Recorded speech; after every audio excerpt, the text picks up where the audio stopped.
তাও এটা হচ্ছে আমাদের সর্বমোট কয় নাম্বার? 25 নম্বরে আমাদের 5টি প্রশ্নের উত্তর দিতে হবে। 8টি বা 7টি দিবে, সেখান থেকে আমাদের একটা প্রশ্নের মান হচ্ছে 5 নাম্বার করে আমাদের দিতে হবে কয়টা? 5টি। সেখান থেকে আমাদের থাকবে এক নম্বরে আইয়িন নওমাল ফাইলি মিনাস হাইসি সিহাতি ওয়াল ইল্লাহ, সহি এবং ইল্লাহ। কি হরফে সহি ইল্লাহ, যেমন এক নম্বর কামা, ইয়াকুযা, গাবুদান, ইয়াসা, ইয়াযরিবু।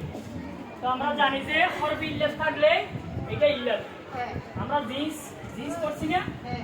জিন্স কয় প্রকার বাবাজিরা? কি সহি, মাহমুজ, মুতাল, মুদাফ। হরফে ইল্লাহ থাকলে মুতাল, হামজা থাকলে মাহমুজ। ঠিক আছে? আর যদি হামজাও নাই, হরফে ইল্লাহ তো নাই, তাহলে কি এক জাতীয় দুইটা হরফ নাই, তাহলে সহি। কেমন আসে? এটা কি মুতাল্লা বলতে হবে। আমরা যে কোনটা ইল্লাত কোনটা সহি এটা আমরা পার্থক্য করছি।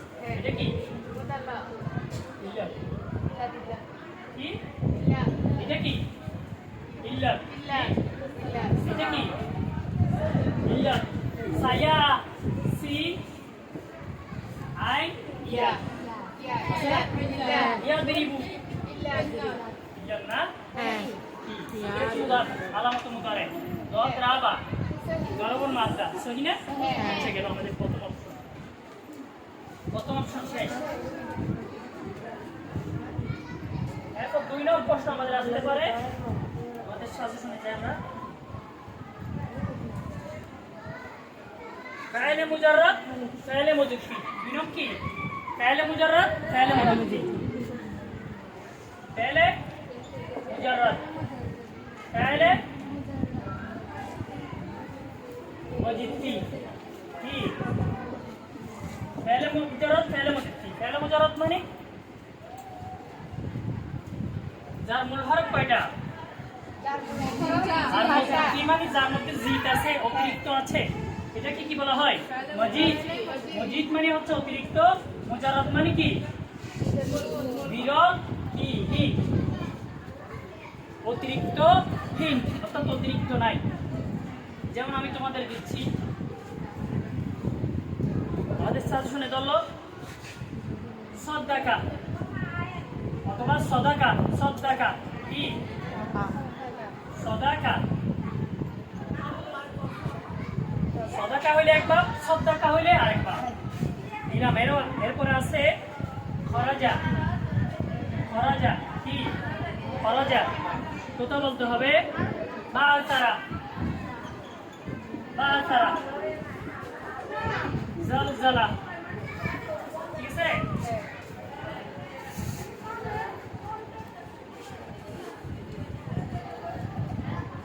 ইস্তাখরাজা, ইস্তাখরাজা।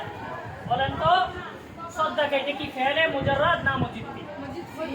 কেমনে?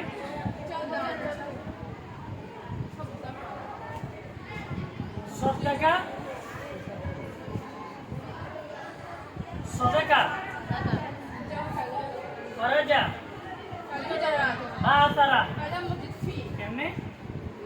কেন আমরা তো মুজাররদ দুইবার, রুবাই মুজাররদ, সুলাসি মুজাররদ।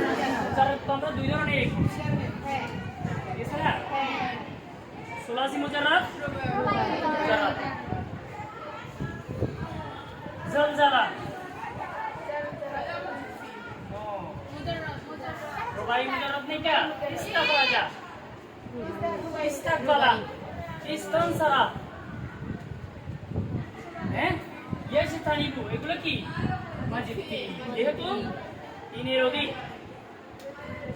এটাও আমরা বুঝে নিলাম। এরপর আমাদের 3 নম্বর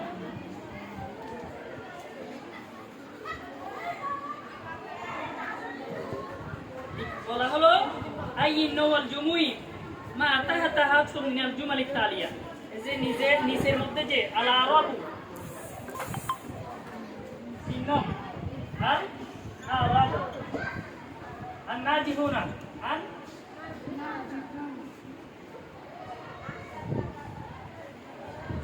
আন নাজি হুনা আর আছে আল কুতুবু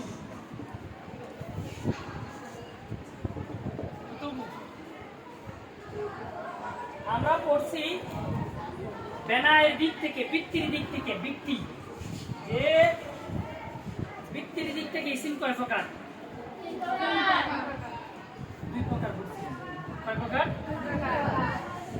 বৃত্তির দিক থেকে ওয়াহেদের বিবেচনায় ওয়াহেদের বৃত্তির বিবেচনায় ইসিম কয় প্রকার দুই প্রকার।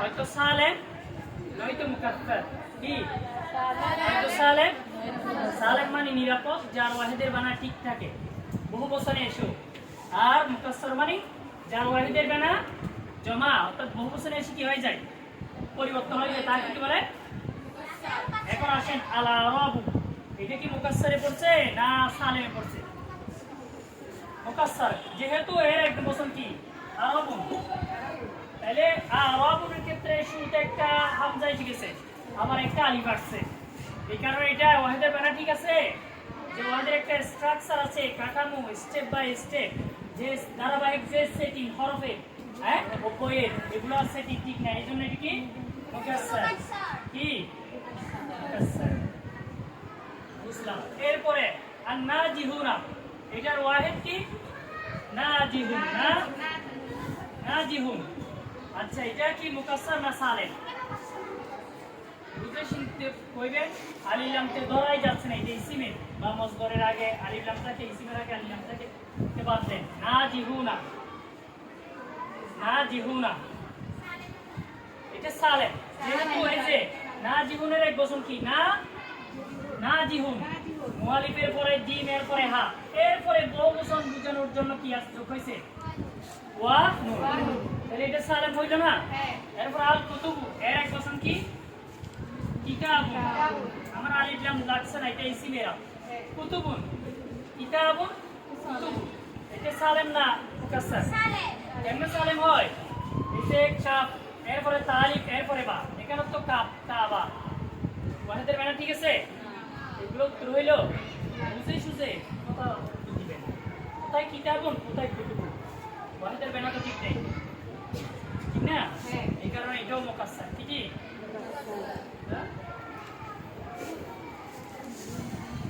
এরপর আমরা যাচ্ছি 4 নম্বর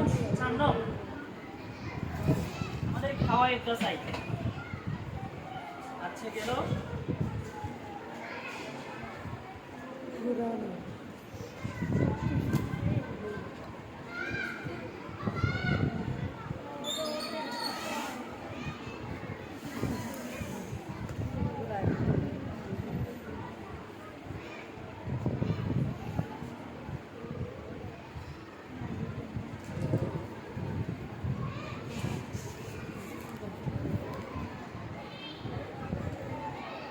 এরপর আমরা তারকিব কি রাকিবিল জুমাল তারকিব অংশে যাচ্ছি তারকিব অংশে আমার 4 নম্বর কি তারকিব